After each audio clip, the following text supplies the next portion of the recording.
they're quiet and gentle. And then tonight what I'll be doing is just showing you how this works when you actually do put a little speed on them and ask them to go into loping and stuff like that, and how everything works, how everything that you do correlates to the mind controlling the feet, and how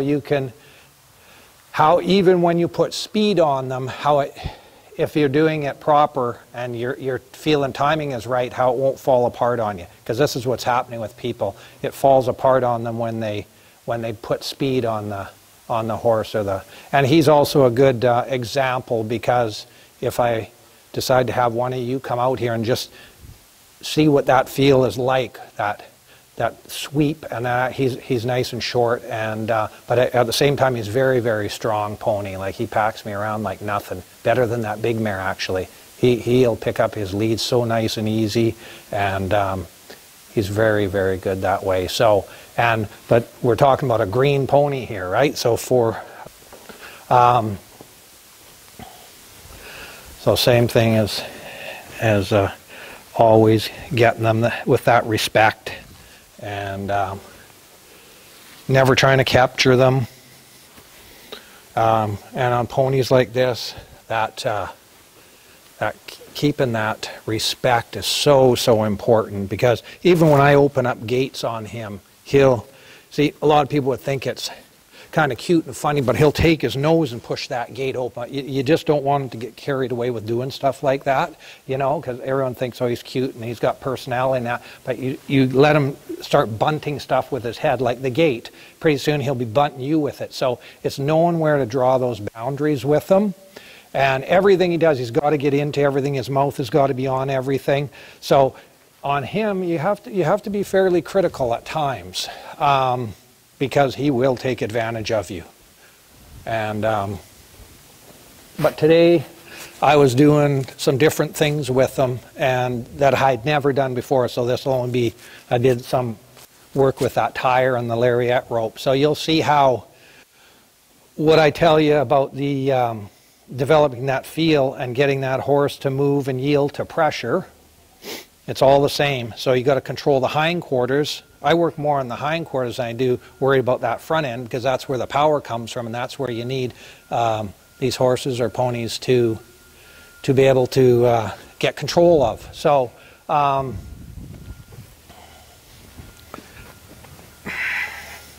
so you always check them out. Same thing all the time. Never take them for granted.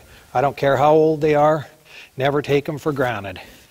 So you got to get that bend. Your hands got to go up here, and then you sit. So, and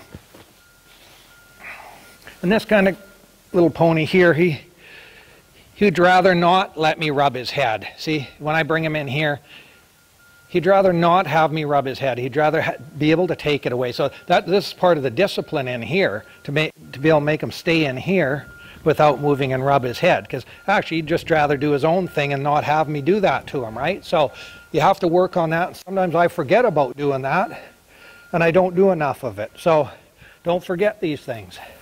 Don't forget to do this. Don't forget to do that. So your horse or your pony, your mule, whatever it is, you should be able to ride them with the halter equally as well as with the bridle. Same thing here. You get a little bend in them, get them to stop. You got to be able to control these hindquarters, get them stopped. You got to get them to move over when you need them to move over. You got to get them go in the right direction that you want them to go. So it's more like this over here. So, but you can also do stuff like this, see? So I'm not using that rein on the left-hand side, but I got them going left. So how am I doing that? Because I got the body language. So, and I can block them here and move my leg in a bit here and move that body over there, right? So I need them to come back here now, bring them back over in here. So that's the kind of stuff that you have to understand. So you can get them to side pass here a bit, just with one rein. Get those hindquarters to move over. So it's more controlling the hindquarters than it is worried too much about the front end and the pulling part of it. So same as if you can, remember I told you about how to get that little bit of collection developed and get them to rock back. So that kind of stuff there, and then you can get the front end moving around. So, but it's all about controlling the life in that body. So now, if I need this pony to pick up the life, so we need to start walking here. I'm not asking him to trot, I'm asking him to pick up that life and get him into a walk with authority. Right? So I've got to get him to walk with authority. I want to know that we need to go somewhere, so I got to get going. So now if I need to get him to trot, I need to get him to lope. So I need to get him to come in here. See, that's how you get your horses to stop. It's not by pulling on them. So you bring him into a circle, he's got to get his feet stopped. See, you got to get his feet stopped.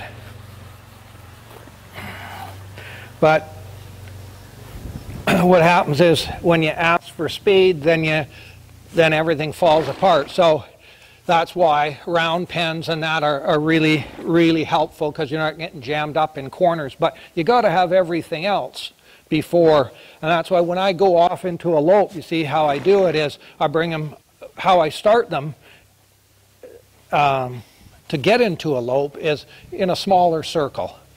When they're really young and they don't understand, what I usually do is just to get them to lope out and rub them, and I don't worry, because a lot of young horses are just going to go faster, faster, faster, and basically fall into a lope. They're disunited. I don't worry too much about that. But once you've ridden them enough, you should be able to get them to bend. You got to get that bend and that sweep that I talk about. And then you ask them to move into, you bring that life up, go into a trot, and pretty soon, see, moves into a lope. See, by looking here, come to a stop. So, you see, it's all about controlling that life. So you got to get that bend and that sweep if you're going to get these horses willing, for one, and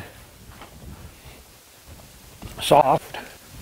So you work on both sides, but this is all stuff that starts from that willingness on the ground. That, see, same thing here. So you almost go right from a walk into a lope now. See, people spend a lot of time, not many horses, even the so-called trained horses, go from walk to lope. It takes a lot of time for people to do that.